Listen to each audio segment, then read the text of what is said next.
Move over, you silly thing. Okay.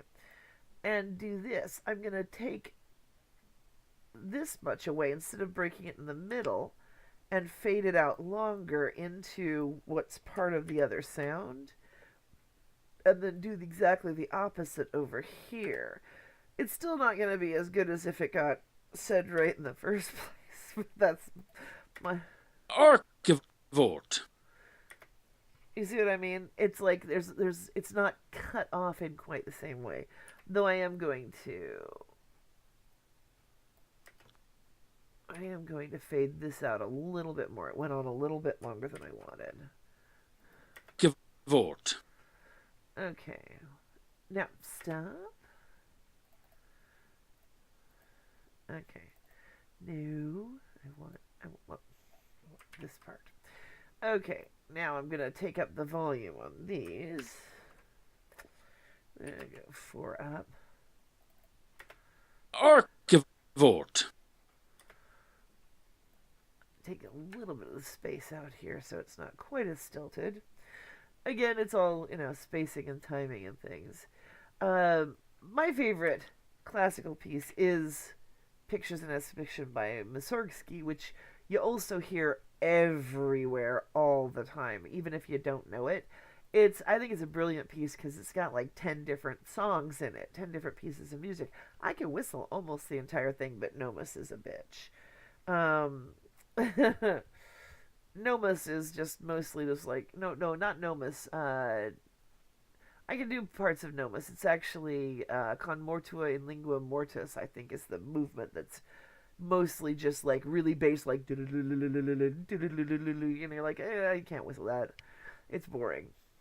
But I can do like Tuileries, which is really fast, or the Ballad of the Chicks and Their Shells, which I quite like. There I am. Oh, I can whistle. Woo! Hey, it's a lost art. Okay, so first off, I'm making a copy of this, and I want to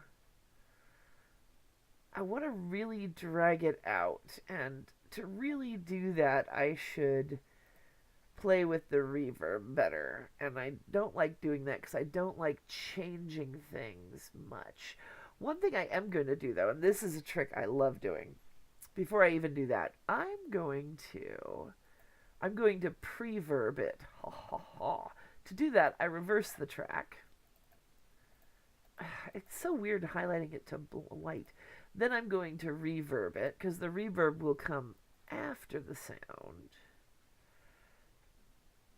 And I'm actually going to reverb it again. Wait, hold on. There's not enough space at the beginning. You want to make sure that if you're doing this trick, you keep the tracks exactly the same length. Okay, so I'm going to... There's so many different ways, so many different games have used so many different things.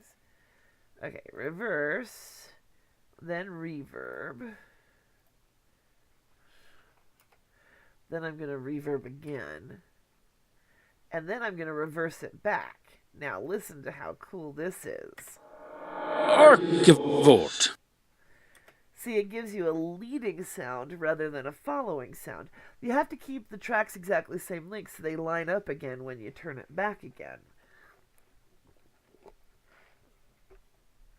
Now I'll do the same thing, but going the regular direction with the reverb and reverb again. Archivort. See, it's coming along. The trick is, a lot of times when you're putting a lot of effects under a voice, one thing that really helps keep the voice clear is making sure you've got at least one track, which is the central, clearest track, the loudest track that just has the voice unaltered. You could have altered versions off to the sides and all around it and quieter, but as long as there's at least one central track that has the regular voice in it, the ear finds it easier to track. Because if I turned off that solo, all you'd hear is this. Archivort. which isn't bad, but and in this case, I want it to sound sort of like that. But if you're doing something where you're just trying to turn a voice into something like a troll or a robot or something, the easiest way to keep it clear and easy to hear is to include the unaltered voice track with it, so that it's not so that it's never there's always an easy track for the ear to listen to, even though it hears the whole thing and doesn't necessarily sort out that track. I hope I'm making sense. It's a kind of a tricky thing to point out, but it does work. I'm going to change. Let's see. I think I'm going to change speed on the whole thing. I'm going to slow it down and distort the voice some. So I'm still trying to make it sound a little less choppy. Archivolt. No matter what I do, it's going to sound choppy. But if I can remove... Archivolt.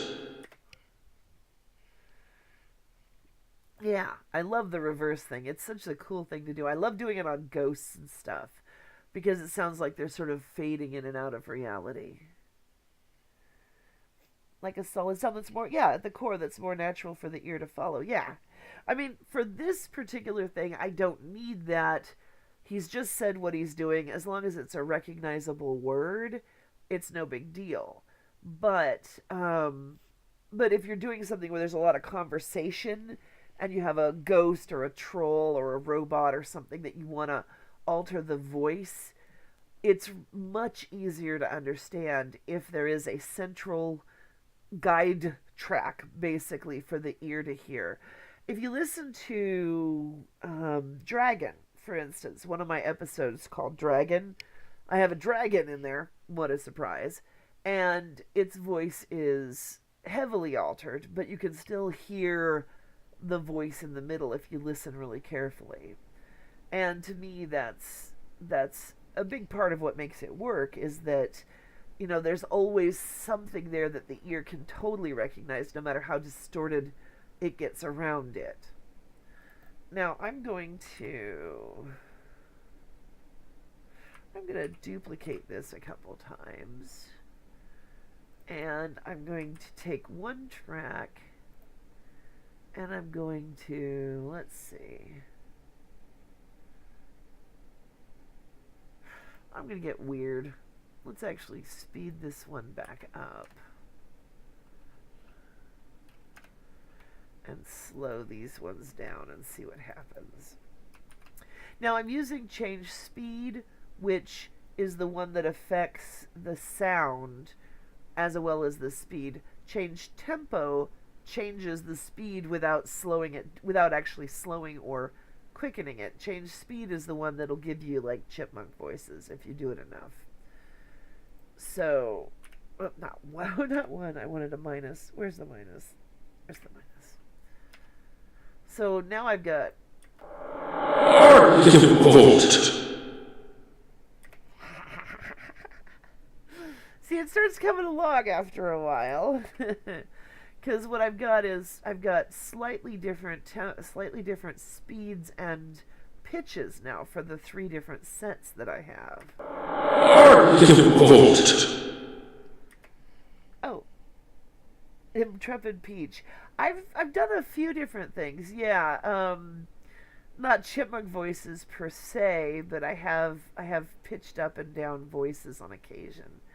Mostly with a show in mind. And now let's see how it sounds with the sound, with all the effects. I'm just trying to close them up so I can keep most of it on the screen all at once, which is, a silly thing to do, but I like seeing what I'm working on. Okay, and this one can close up. I'm not keeping necessarily the original guide track because it is choppy, and that was one of the problems I was having with it. I've been trying to smooth it out some. So, what I've got now is...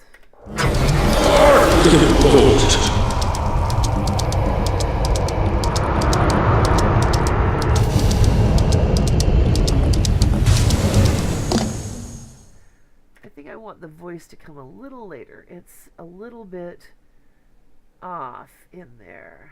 And do I want to do anything with echoes?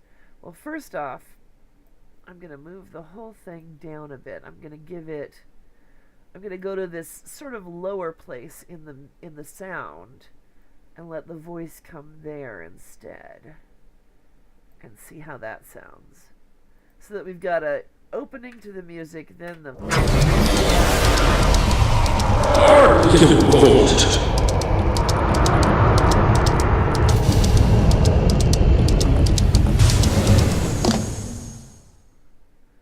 I like that.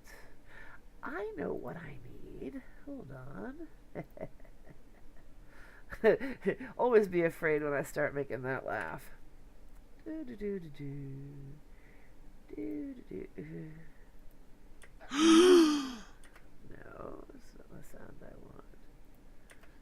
want.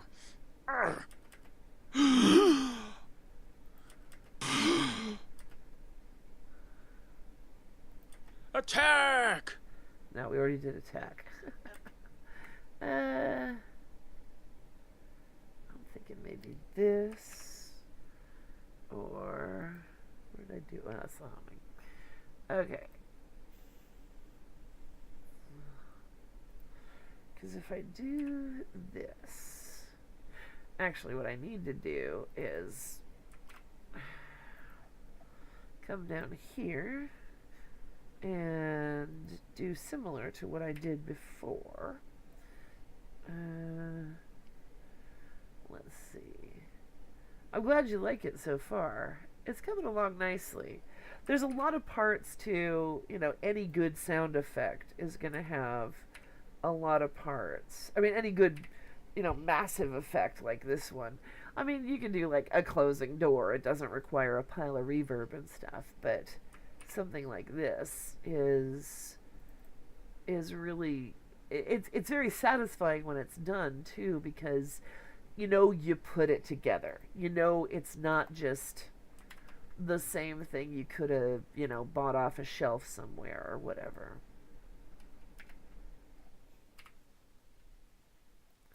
Now what I'm doing is exactly what I did before.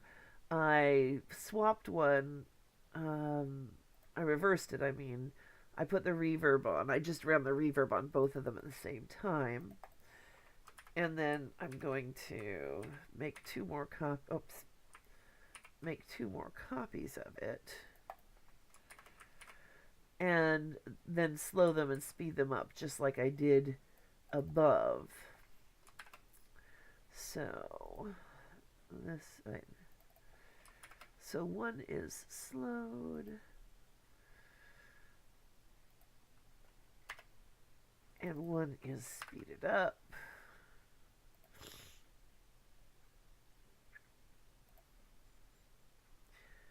And I'm doing this because I wanted a little more vocalization in this track, so that we're trying to remind the audience he's still this. This is still him. He's still working on it, and it never hurts to be like oh wait, I did more tracks than that. Right? Okay.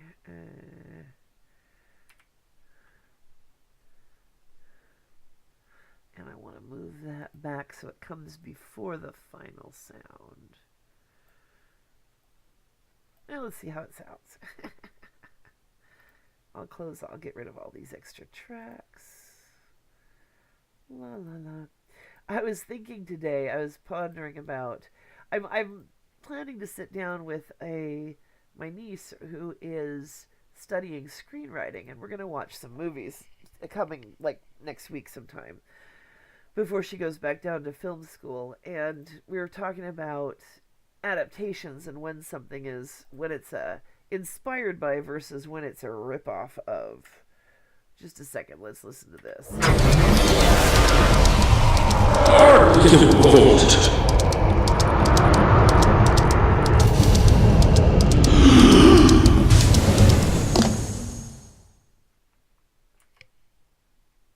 Now, I could do that, Or I could put this first before that.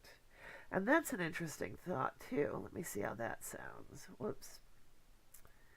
Ah, stop that.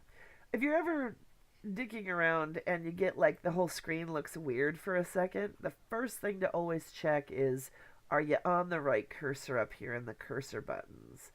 You know, if it looks like this or it looks like this and you can't do anything and you're like, what's going on?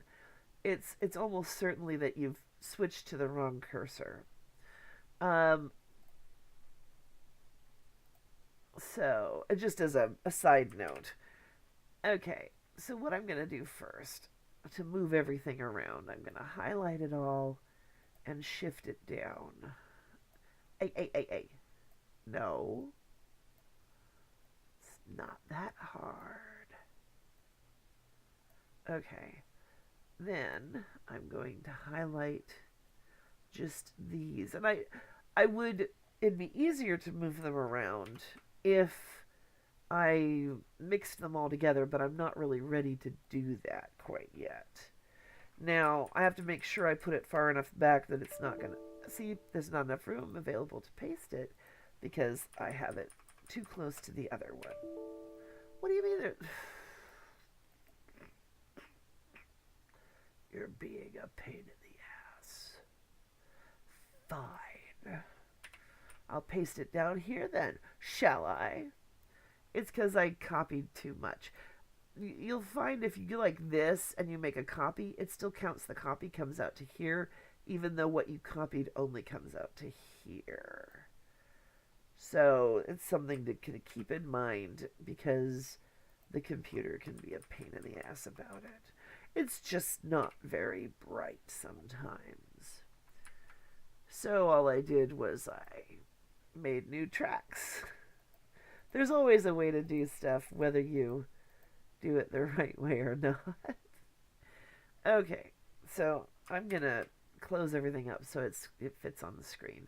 That's Control-Shift-F makes it all fit vertically as much as possible. Obviously, if you've got a ton of stuff, it's not going to fit anyway.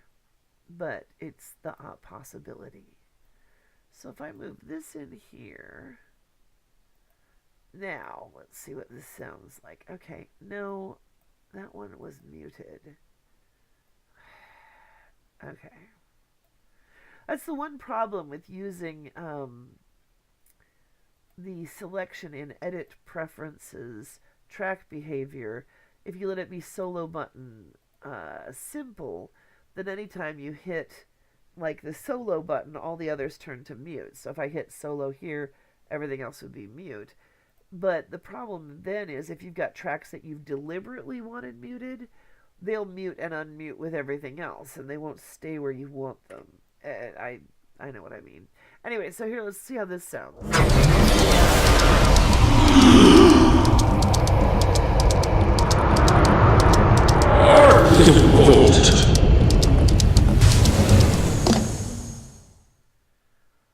kind of like that. Whoops. I do kind of like that.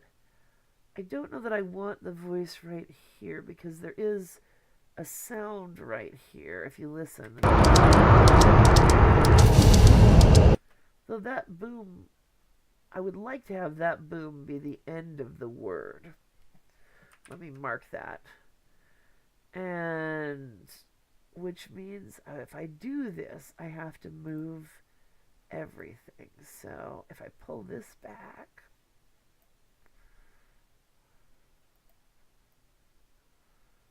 as far as I can,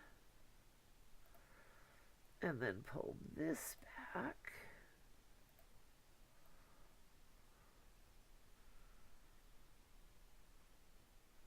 that might just put the end of the word right where I want it. So let's see how that sounds.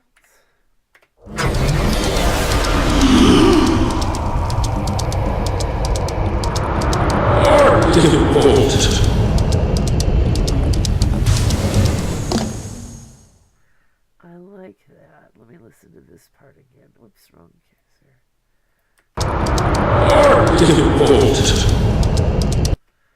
I want it a little bit bit farther back, the boom, it's a subtle boom. It's not the ending sound, but there is a change. It's from one of the various tracks I put in, and I want it to be heard as the end of the end of the word here.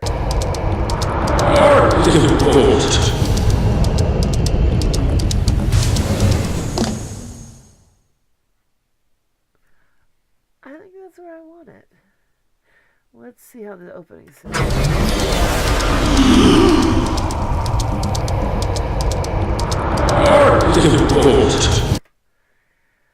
Now,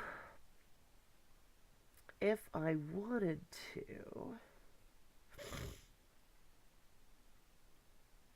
because it's still kind of long, I could take out about this much space easily.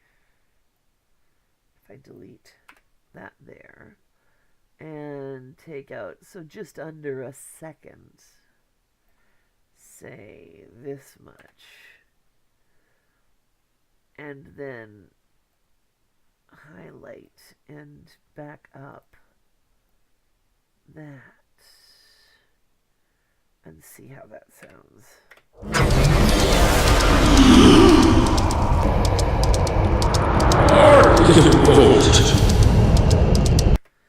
Yeah, it didn't cut out as simply as I thought it would. Let's see. Trying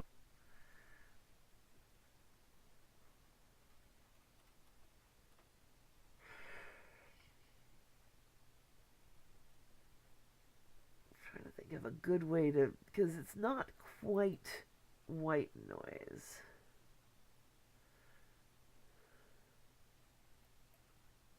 Yeah, I'm not going to do that. I don't want to do it because of all the way things are moving and stuff. It's going to actually make a problem. Oh, you listen to Scheming Weasel? Yeah, Scheming Weasel is...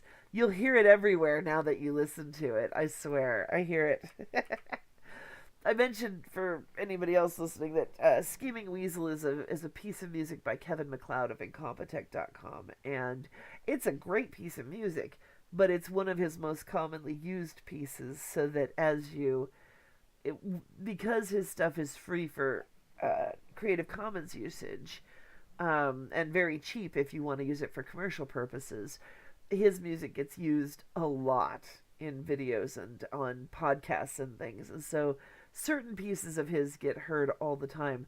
The funny thing for me, I mean, the actual 19 Nocturne Boulevard theme is one of those pieces, but it doesn't get used a lot. You hear it very seldom, and I've had a lot of people tell me, they're like, oh, hey, they're using your theme song again.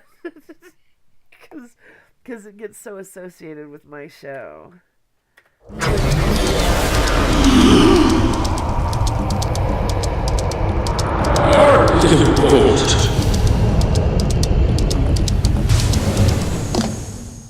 I think I want the voice louder. All the way down the line.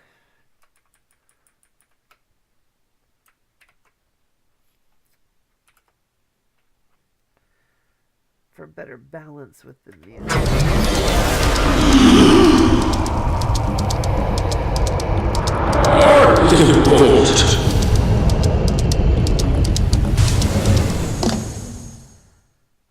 And I want at least one version that is really deep.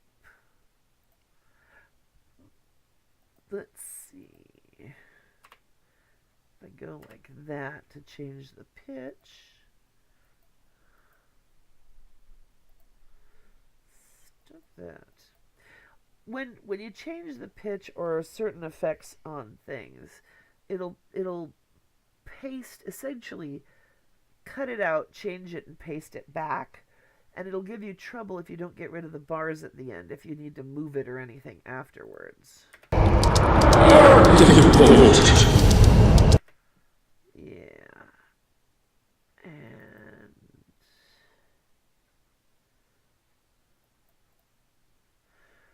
more reverb. This is how I cook too. More pepper.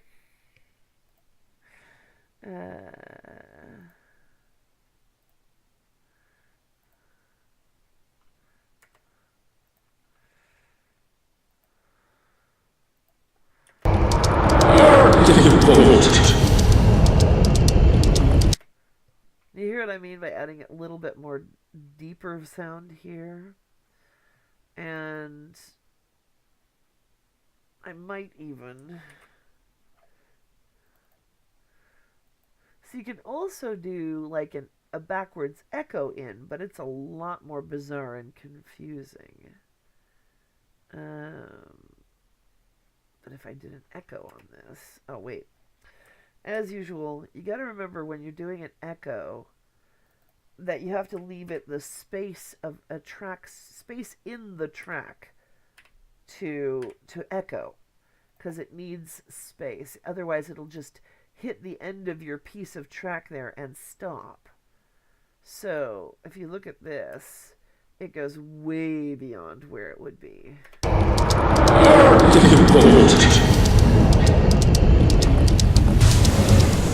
not very hearable in this case, so I think I'm going to leave it off. But it's just something to keep in track of with echo. Reverb adds length, but not as much. I do like that, you know, because if you listen to these alone,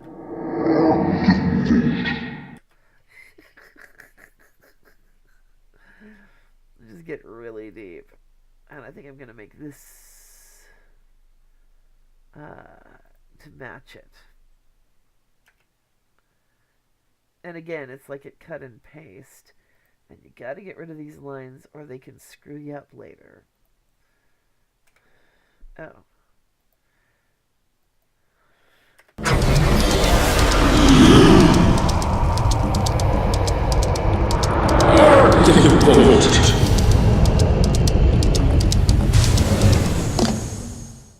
I like it. I think that one's coming out really well. I think that is probably as done as it needs to be. I'm going to save. And then I'm going to go ahead and merge these. And that pretty much has overcome the fact that it was a little choppy because I didn't get his original track to speak it the way I wanted to because I forgot or whatever. And, you know, you can't always fix things, but you can sometimes fix things. And see, now we've got this track and it's hugely volumed up. It's, in fact, 8 outside the lines, so we're going to multiply it by that just to bring it down inside the lines.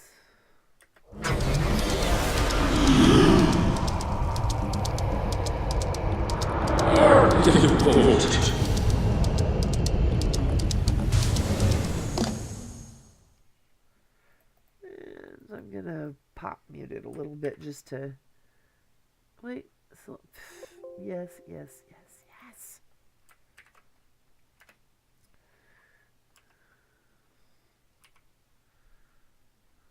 And do it again, and one more time. And then I can bring it back up more so that it's got more of the original impact. So there we go. And that's done, basically. I like to keep the back files as long as I can because then I can remember what I did. Because when I do this one, the same thing with Chiyoko, I'm going to want to keep this same general sound. To make so that it's as clearly related as possible. And it's a lot easier to remember how many times I copied it if I keep this file somewhere in backup. I've got giant backup drives. Because audio takes a lot of space. It doesn't take anywhere near as much space as video, but it does take a lot of space. And holding on to everything isn't always good. But simple things like this, just so that the construction can be traced back, is really, really handy sometimes. So, I will save that. Right now, the other thing that I should be working on sometime later tonight is the next episode of The Prisoner of Hancock House, which is the micro serial I'm currently putting out. And what I mean by a micro serial is... I'm putting out, it's in 5-minute pieces because that's really all the time I should be spending on audio drama in a week. But this is my therapy session, sitting here and from 6 to 7 every day, and or at least to 7, and talking at people and doing the working on Fatal Girl specifically, because it's really helping me get through the winter, and it really means a lot. So, oh, let's see what you got here. Do you make written notes on your work, or is everything digital? I usually, I often make notes on my work, I should say. It's not always consistent.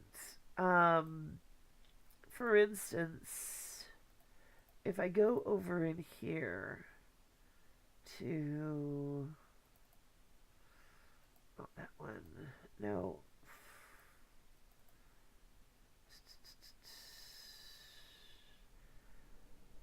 somewhere I had found it. Warehouse 13. Oh, my effects. Anyway, oh no, I remember where it was now. Episode Masters. FX. Chiyoko noises. I kept some of the masters of her attack noises and things. And I also had notes on. I do have like, I don't have I don't have Word on this computer, so I can't open them. I need to put Word on this one. I haven't got around to it. I don't like Windows 10, but I've got modulation notes, and sometimes I have Ultramarine's bouncy noises. I don't know if anyone. Thank you, and I love you too, Intrepid Peach. That's awesome. But I don't know if you remember, Miss Ultramarine has sort of a boinga boinga boinga sound effect because she's the very busty character. I'm playing very hard.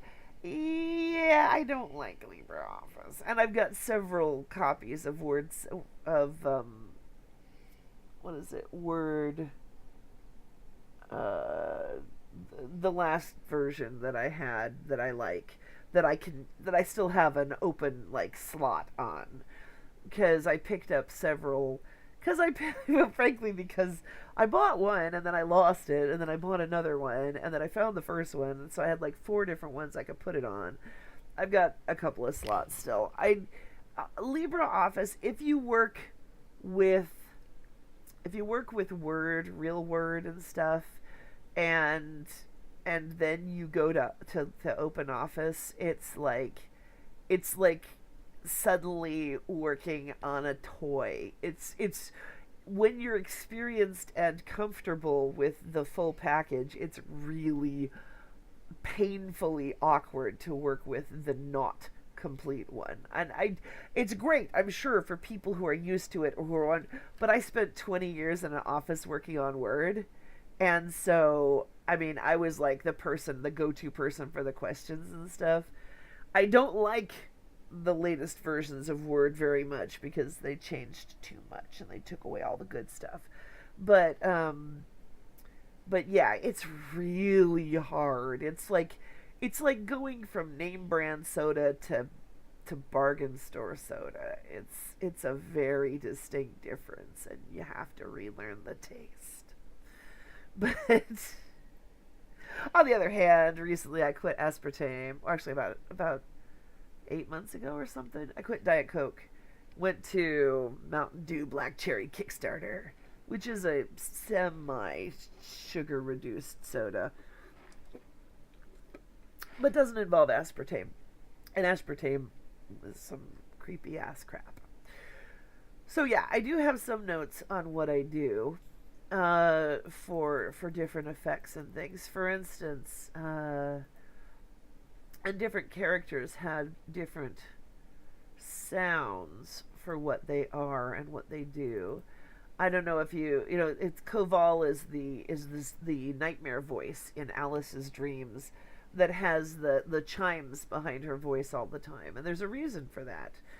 And oh, play the bouncy. Okay, let's see what we got here. Hold on, I gotta go back up.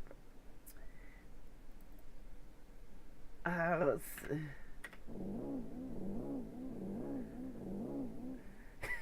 It's a very, very light sound. I don't know if you can hear that or not. I can turn that up. We'll just like volume that up a little bit.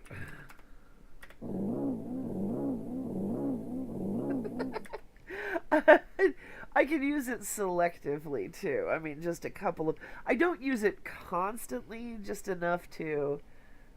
Classical gas? What's that? Did I have that in here? I am not sure what that is. Did I have a file called that we saw? I'm not sure. You'll have to be more explicit, Haddock. Classical gas. Wouldn't that be just like? That's terrible. But yeah, the from the uh, oh, bad joke. Okay, fine. uh, the for Ultramarine, I mean, she's actually way more than meets the eye, so to speak. And as they found out in episode 5 of the first season, and she shows up, she's going to become a semi-regular character for a while. I'm building up this huge cast. It's so funny because you got the 4 central characters: Chiyoko, Alice, Ken, and Hyde, of course, and then the secondary characters, which are Ultramarine, Hyde's chauffeur Jun, who's becoming a larger character, a larger part, um, the little old fortune teller lady who keeps showing up, the nightmare voice for Alice Koval, and and Ken's friends who he was playing video games with in episode 3 are showing up again. And some of Hyde's family are becoming very big in season 2. So overall, it's a constantly growing show. I'm still working on writing the new episode to fit in to the slot of episode 4. Oh, okay, a classical guitar. I don't have it. I'll tell you though, I have. There's a piece of music that I really love. It's like my second favorite classical piece, and it's one that you'd know if you heard it probably, but it's technically technically in public domain, but it's. Did I put the music in here? No, I didn't. I can find it though. Um, but it's one of those ones that you can't like hum or anything because it's a weird piece. Okay, my fault. This piece.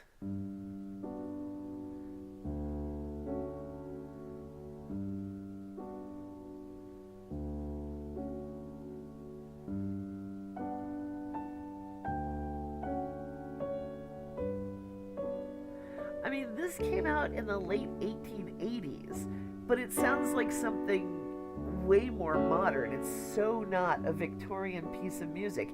Yeah, but it is. I mean, this music, came out way back when, and it's yeah, sad number 5 basically, and so yeah, you hear this everywhere, and or something like it. It is. It's really beautiful, but it's so unusual for the time period it came out. That's one reason I really like it, is because it is something really different, and it's a very melancholy feel, very reflective feel to it. There's a movie called Diva, which has a similar piece. I suspect that when they said, we want this piece for walking in the park, kind of like that, and somebody wrote a piece. I'm not sure if I can click on. Oh, I can. Okay. Oh, this is your classical gas. Okay. Well, now that I don't know about being public domain, so I don't want to play too much in this because I get in trouble for that. So, the at least I've got at least 2 different copies of Gymnopédie, or however it's pronounced, from Satie, which I can use. Maybe it's 3 versions. One from like AM Classical, one from Kevin MacLeod, and one from the Footage Firm.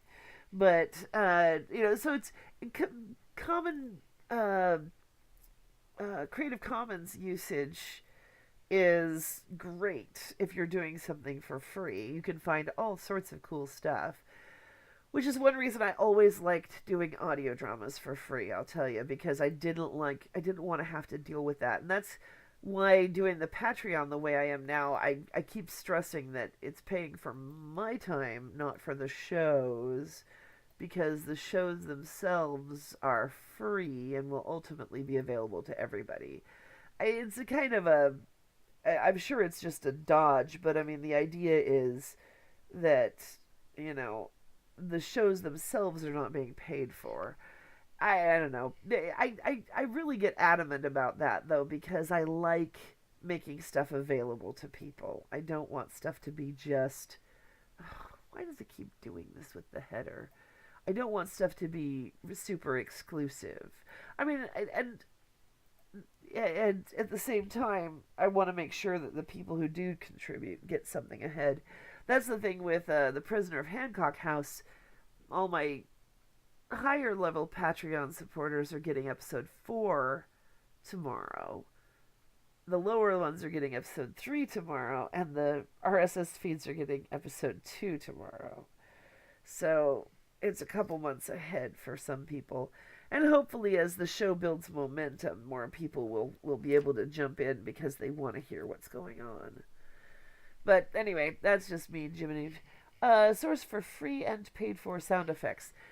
Oh, see now, the one problem with that right now for me is that I have a bunch of them I got in the past, and then I have a package I just paid for from one source. But I actually haven't looked at what's available recently apart from that. So I don't know if anything I send you to would still be there because it would be coming out of 5 years ago. And things do get moved around. I mean, I think SoundSnap is still there. A lot of people use free sound effects or something like that. Um, I'm just so out of date with my info on that case because everything I got is from way in the past. And I fear I am one of those people. I will just list off where I got my sound effects. I don't want to list every single sound effect because as you can see I can use 12 of them in one thing. That's why I'm trying to lean toward the stuff that I paid for a license for simply because that that does not require any sort of credit if you know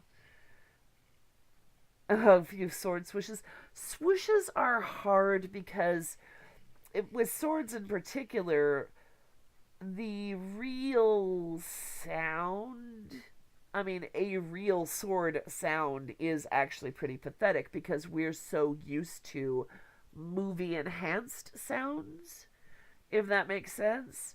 And therefore, you know, we're used to, you know, something that's really doesn't exist. And therefore when we hear the real thing, it sounds pretty pathetic, which is kind of the same argument for Steven Seagal being a movie star. And so and, and because he claims he does real kung fu, or real martial arts, but he looks terrible compared to the flamboyant ones. I don't know, but the idea is that yeah, it's with those you might be able to enhance them with a little reverb, but you might also just look at swoosh noises. I mean, um, well, here, let me pull up my collection of sounds so you can hear the kind of things I've looked for. Or see the kind of. I know what I mean. All my old effects. Fight. Other weapons. Arrows. Oh, I have swords under metal. I know that's weird, but you know, you have what you have. Swords and knives. Now, it kind of is. Swishing a bamboo stick is one of the core noises for a good sound for a sword. But for instance, let's see. Sword in sheath, sword into scabbard, sword. Uh, See, part of it is going to be how you put together sounds. I mean, if you're going to do a sword fight or something, it's how you. Oh, that's just a ringing sound. Actually, I'm going to open this. Stop that. I'm going to open these in just this way instead, because it's going to be easier than pulling up an Audacity screen every time.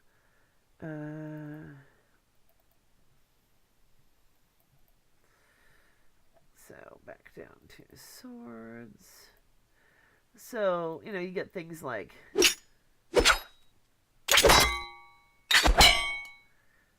Now that's not a horrible sword fight. Yeah, there's a metal spatula.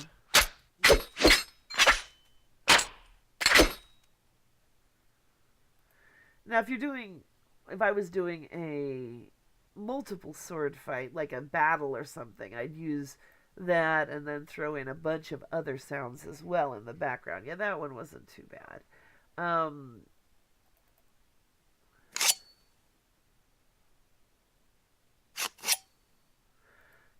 That's a better sheathing noise than I've heard anywhere else.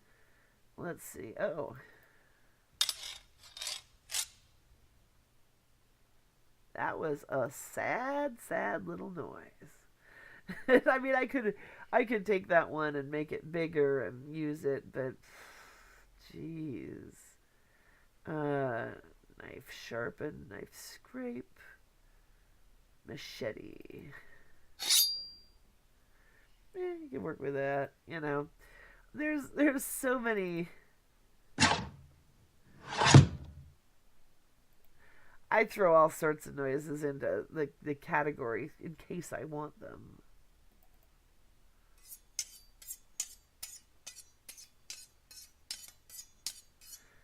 I mean, that's a knife sharpener, but I could use some of that ring for things. I mean, it is part of making sound effects for a show is in your head listening to what you could use for that sound. Here's another sword fight. Let's see. Those some shitty ass swords. I mean, they're made out of like bed slats, I think. I think I had a bed with slats like that as a kid. I think we did use them as swords.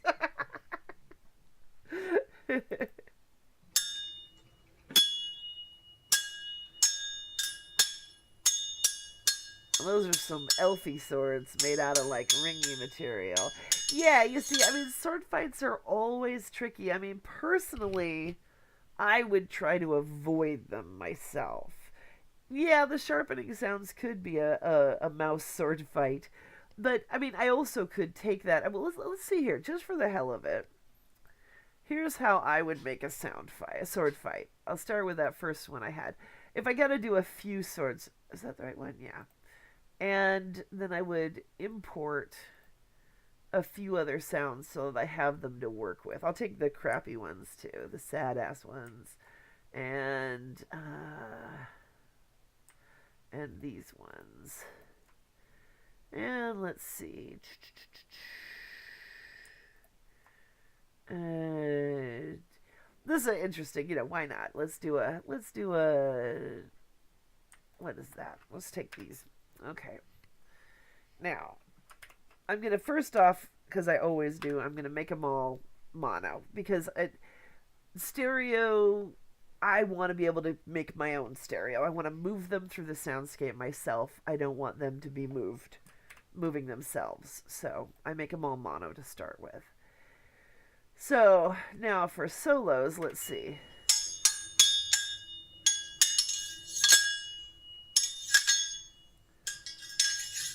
That's one person with some ringing sounds playing with themselves. That's more of a sword masturbation. And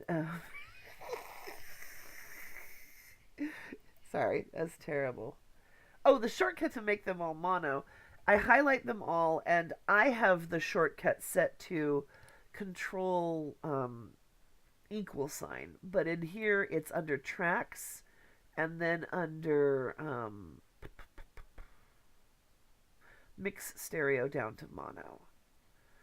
Now, there's a difference between mixing them down to mono because most of these are really a mono sound.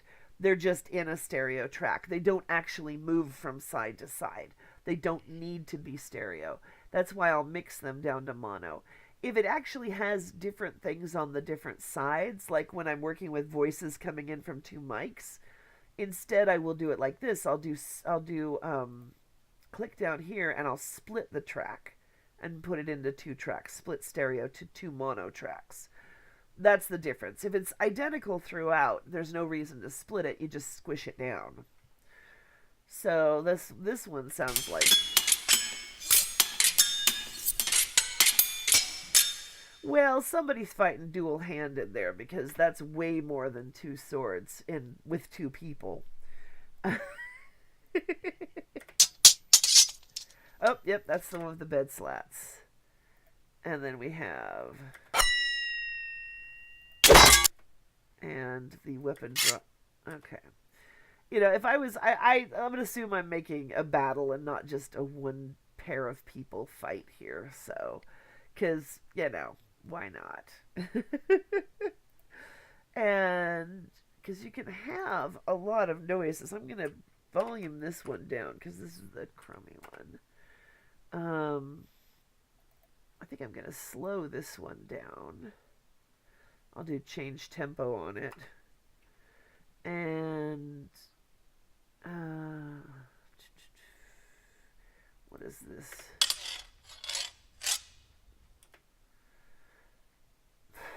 That's hardly worth even keeping.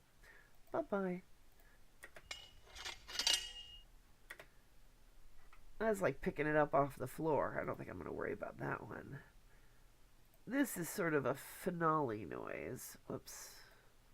And this is a beginning noise. So if I move all these around a bit, let's just, and actually what I'll do is I'm going to copy and paste this one. Put it in the middle. Move it down. Let's see. I don't want a gap. I don't want a gap in more than one track in the same place. That's what I'm looking at, because some of these have a variety of gaps. I'm trying to at least balance it so there's no particular silent spot. And then let's see what happens if we, that was Control Shift F, which is fit in screen, because I wanted to bring these, because once I removed the one track, I can make these all bigger and fit in the screen, so I can see the left and right slider, because I'm going to go ahead and slide these around a little bit through the soundscape.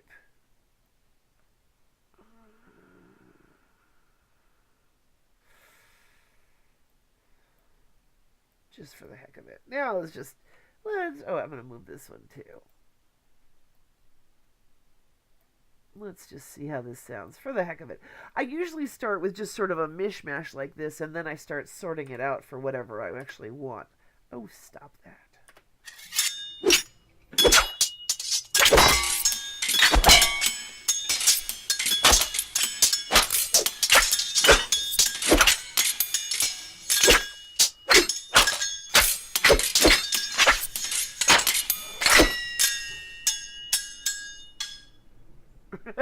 This guy realized he was the last one playing. But see what I mean? You can do something like that, and you can even use the less useful noises, though this bunch of whooshes are kind of distracting. I think I'm going to volume them down some.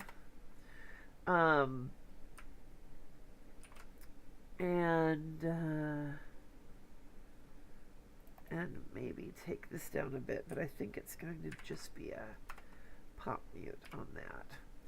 And It's kind of interesting, isn't it, what you can do with this. Now, let me do this. I'm going to take this track here, and I'm going to move these guys back and forth through the soundscape. And so, yeah, and then you can fine tune it by taking, like, okay, now I've got a right track and a left track of this one, and I'm going to just sort of randomly fade them in and out.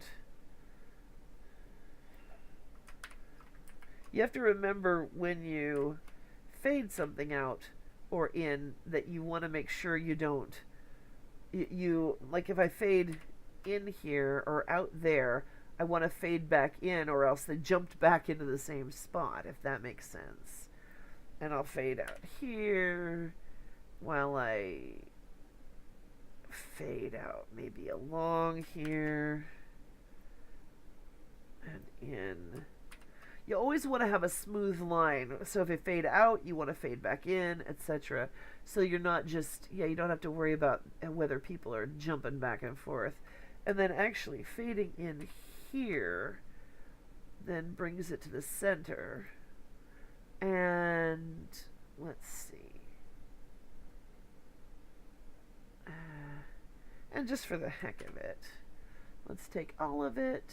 I'm going to mix and render to a new track. So this is a complex track of all of them. I'm going to take that down by 20, and I'm going to put some reverb on it.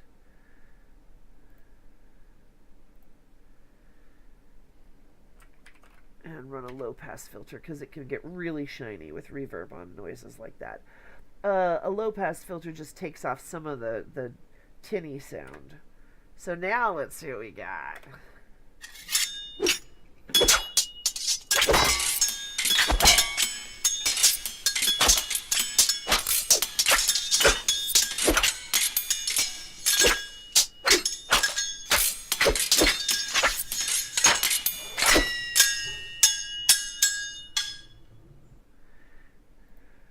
See, it just keeps getting better. And then, I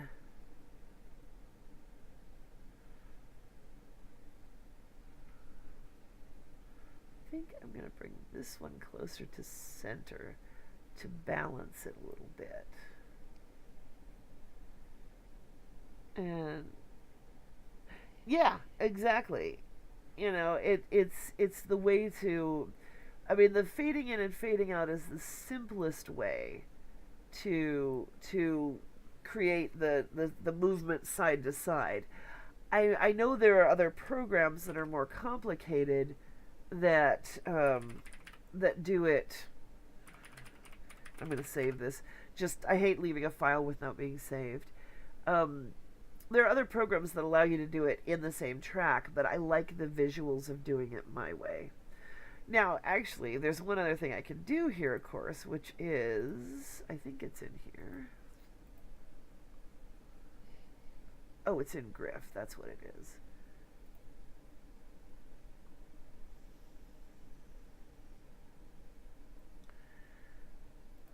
I have so many things in here. Oh, there we go.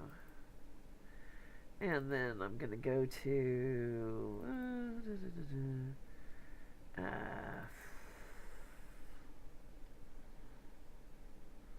oh, let's see. What sounds good? These aren't particularly medieval sounding things, but I'll just pick one at random. Elimination. For a music track to add to that. Take it down underneath and put in a little bit of high pass filter.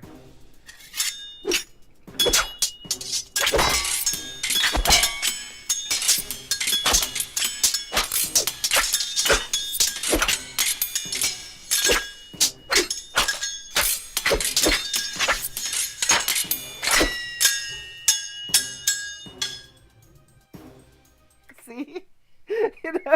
You add a little bit of ambiance, a little bit of music, and oh, hey, there's a hole.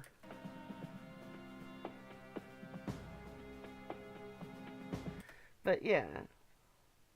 Well, I can turn the music up. I prefer to start down because if you had voices, you'd want to make sure. Whoop, no, not 50. I meant 5. Silly thing.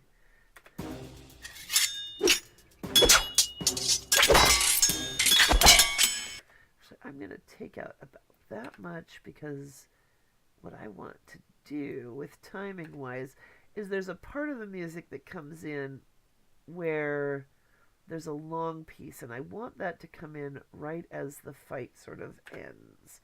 So let's see, and I can also change the music volume for now using the slider here. And then adjust the listen.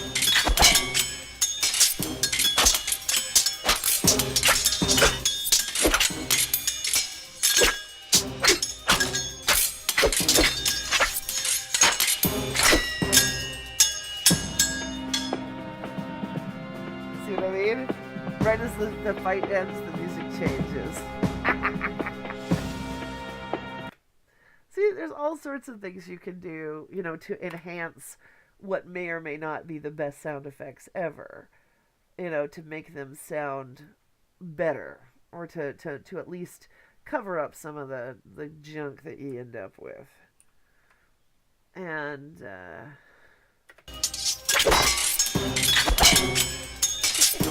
now, the other thing I should have in here, obviously, is footsteps, because these swords aren't fighting themselves. And possibly some sound of the last little hits from the lone swordsman. That's a good question. I don't know. It just sounds funny to me. I haven't really put a story to it or anything. It just happened to be there. It's like he's beating up on somebody and then realizes the fight's over or something.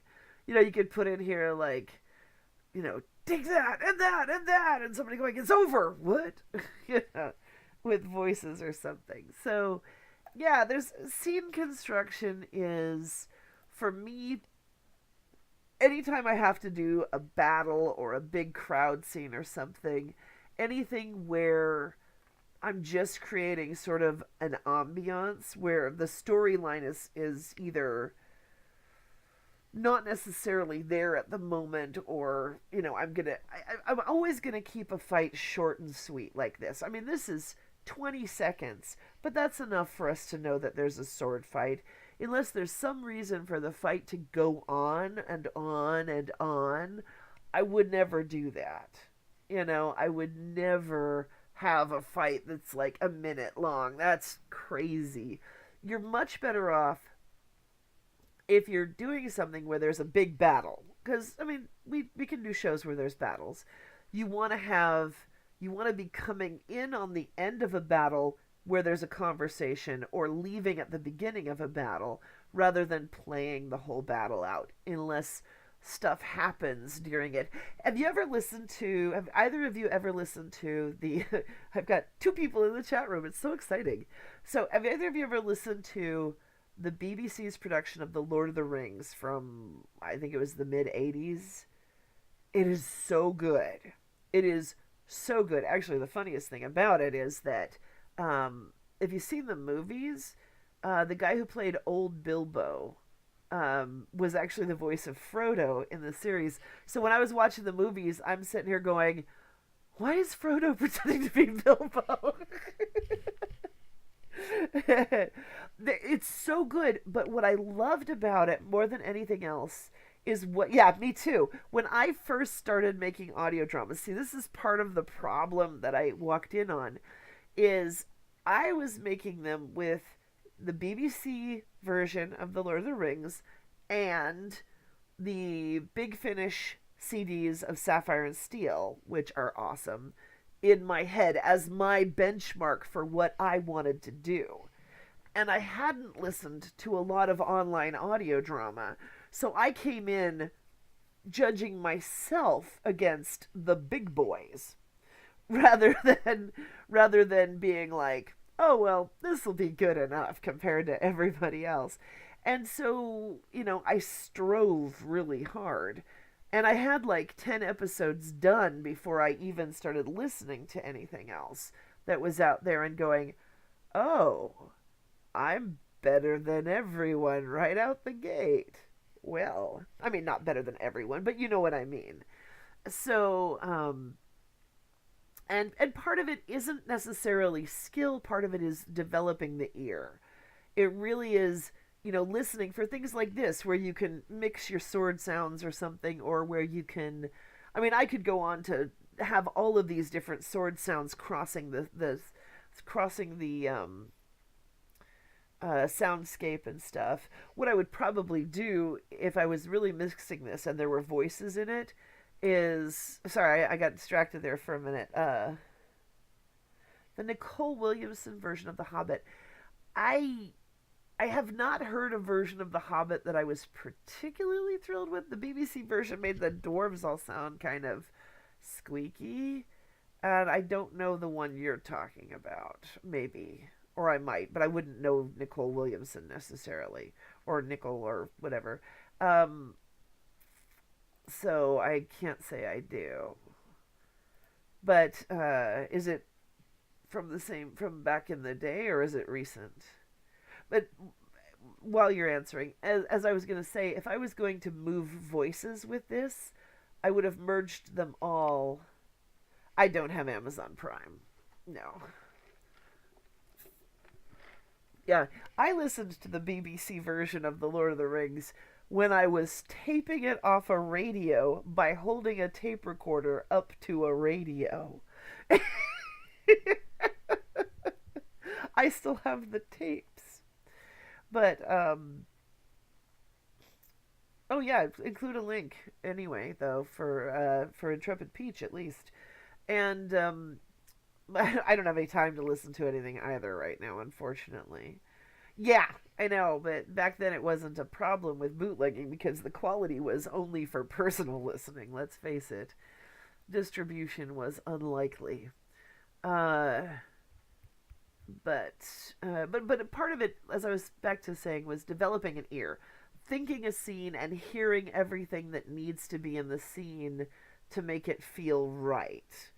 And that really is a big part of things. And part of it's trial and error. If you've listened to my episode Within the Walls of Eric's, which is was a Lovecraft adaptation, of all things, that was like one of the first episodes I made. And oh, original vinyl, wow. Um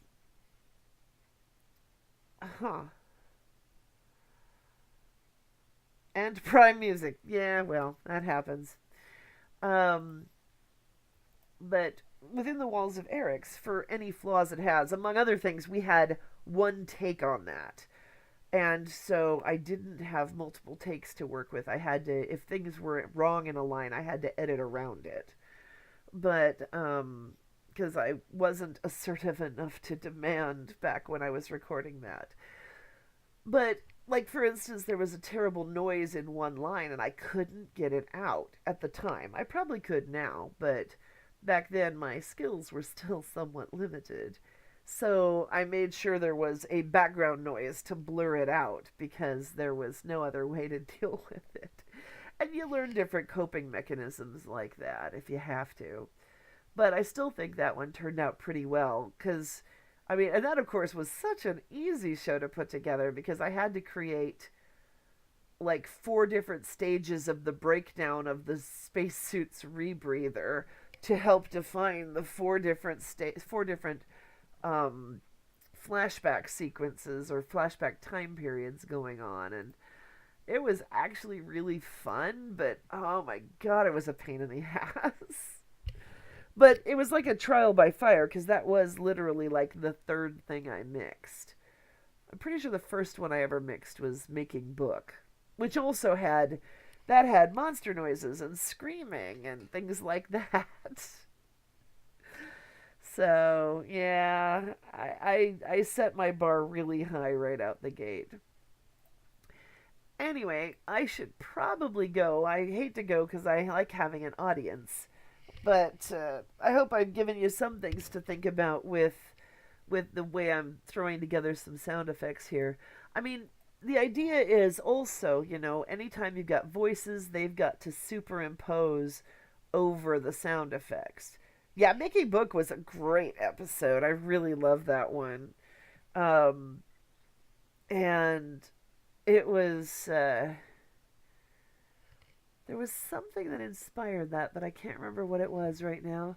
I was thinking of inspiration today because, like I said earlier, my niece and I were talking about inspired by versus ripped off of, and well, I'm glad I helped. I'm glad this is informative and stuff, and because we were talking about Hunger Games versus Battle Royale. If you've heard of Battle Royale, a lot of people I know are like, "Oh, Battle Royale is totally a rip. I mean, Hunger Games is totally a rip off of Battle Royale," and I'm like, "It's really not. It could be inspired by, but it's not a rip off. It's a completely different story."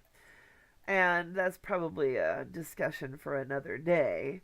But it is. It really is. Are you familiar with Battle Royale at all? Either of you? I don't know how long it takes to get the response. I'll wait on that. I'm going to go ahead and save this sword fight. And you don't know Battle Royale? Do you know the Hunger Games? I mean, at least the vague concept of it. But Battle Royale is a Japanese film. It's from like the late 90s, I think. It's quite old. I don't even want to call it old. um, but in Battle Royale, the premise is that there's the reasoning I'm not entirely sure of. I find kind of questionable, but it's got to do with trying to combat juvenile delinquency or something. But basically, once a year, um, they take one middle school class, 15, 16, 17 year olds or whatever they're calling that. It's a different school system. I'm not sure. Anyway, they take one class of about 40 kids out to an island, drop them on the island, give them each a bag with a weapon and food and water, and tell them that only one of them comes out alive. And they've also got a map, and there's broadcasting. Their teacher is broadcasting every morning who all died the day before, and is also telling them which zones on the island are becoming unsafe because they've got like the neck thing on that goes explosion, and they demonstrate that early in the movie. And so, if they're caught in a bad zone during the time period that it's on, their heads will explode. And the idea is so that nobody can just hole up and wait till everybody kills. And see, the big difference between that and the Hunger Games is in the Hunger Games, you've got a culture where, I mean, it's got its own culture. That's why I say it's not a ripoff. It's got a completely different culture that is based around this. It actually harkens back more for me to like the Minoan Minotaur tales and, getting sacrificing young cretins to the labyrinth and stuff. But but more than that, I think it was cretins, wasn't it? Cretans, not cretins. Um, but but what that it changed if even if it was inspired by battle royale, one of the hugest differences is battle royale is your class, all the people you personally know, and it goes through these all this interpersonal stuff of trying to maintain some normalcy or not. I mean, right off the bat, there's like six romantic couples who just basically go jump off a cliff because they'd rather suicide together than have to fight each other. And and that sort of thing. Because these are people you know, which makes a whole different dynamic. And the Hunger Games, they're at least trained for a little while to fight, as opposed to in Battle Royale where they're basically gassed on the bus and wake up on the island. So it is a really good movie. It's definitely worth watching. And but yeah, that's why I say it may be inspired by, but it's definitely not a ripoff of. Anyway, so yeah, it is a great movie. There's a lot of really good very weird speculative J horror out there that hasn't been as popular over here as like The Ring or The Grudge and stuff, and getting remade and things. One of my favorites is a movie called The Hypnotist, which nobody's heard of. I came across a DVD sort of at a thrift store by accident and didn't realize that it was almost impossible to get on DVD. I'm just like, oh, hey, this looks fun. Watched it. I'm like, holy crap, that was a good movie. and or it's either Hypnotism or The Hypnotist, depending on where you look it up. It's called Simon. Saimin is the written out English of the Japanese title, and that one blew my mind. But they've got a lot of good stuff, and then of course, there's also really good stuff from Korea too, like GP506, which I couldn't find my copy. I think I loaned it to my brother and never got it back, so I had to buy a new copy of it. Darn it. Anyway, I love getting obscure stuff and then sharing it with all my friends and making them all watch it. But I should go. Thank you for joining me. I will be back tomorrow. Tomorrow's Wednesday. Someday I'll get a grip on what day of the week it is every day. That would be nice. The Host. That one's Korean, right? I know of it, but I haven't watched it, no. And let's see. No, I haven't. And of course, if you haven't watched yet, watch Train to Busan, because Train to Busan is like the best zombie movie in a long time, and that's Korean also.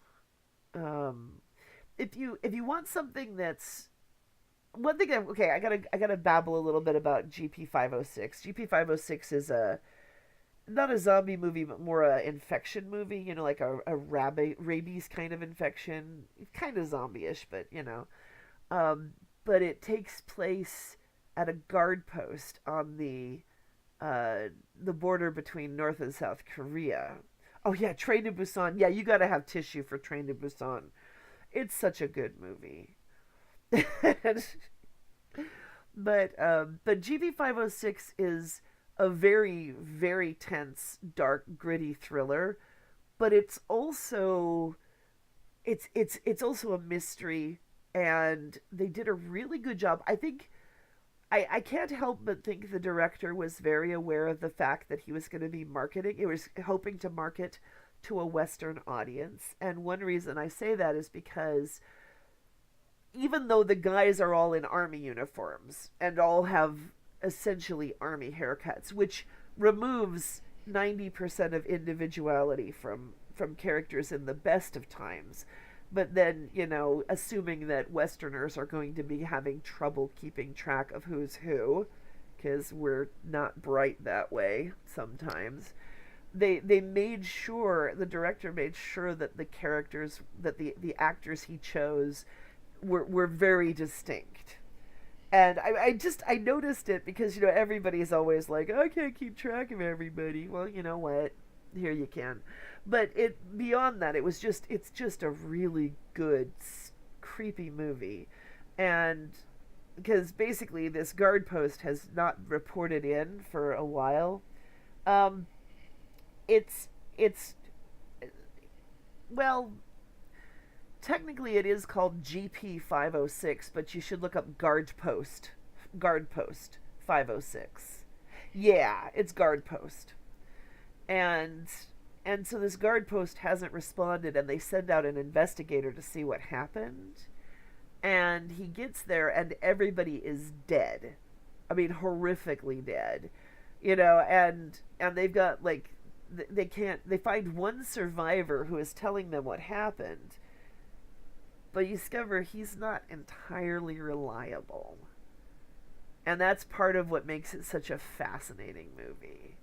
So yeah, it's really good. It's got some pretty gruesome stuff in it. But if you watch zombie movies, I mean, you know, but it's a very tense thriller, of they're trapped in this bunker and trying to figure out who they can trust, and And meanwhile they've got the issue of, there's South Korea right over the border, and they can't do anything too dramatic because they don't want to start anything.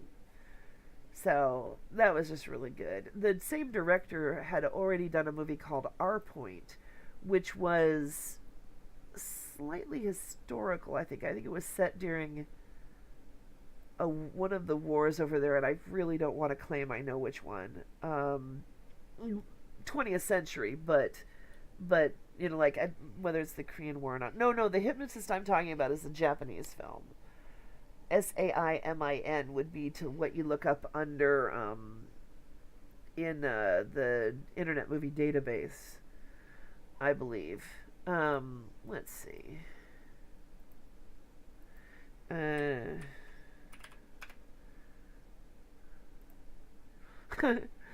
Well, you can watch me do it. Whoops. This one. Because what's happened in Hypnosis or The Hypnotist, I think on my DVD it says The Hypnotist. It's an older DVD, but it is there's all these weird suicides that these people all scream green monkey and then kill themselves in these horrific ways, and they're trying to figure out if it could be done by somebody somehow hypnotizing them and causing them to do it. And that's where it begins. And it is, I don't know what this mask is. That doesn't actually show up. Or maybe it does on stage or something, but it's not really for this is more indicative of the film. But it isn't as instantly recognizable. And so yeah, I wonder if they've got a new DVD out. I wouldn't mind a backup copy. It doesn't have a link to Amazon or anything, so probably not.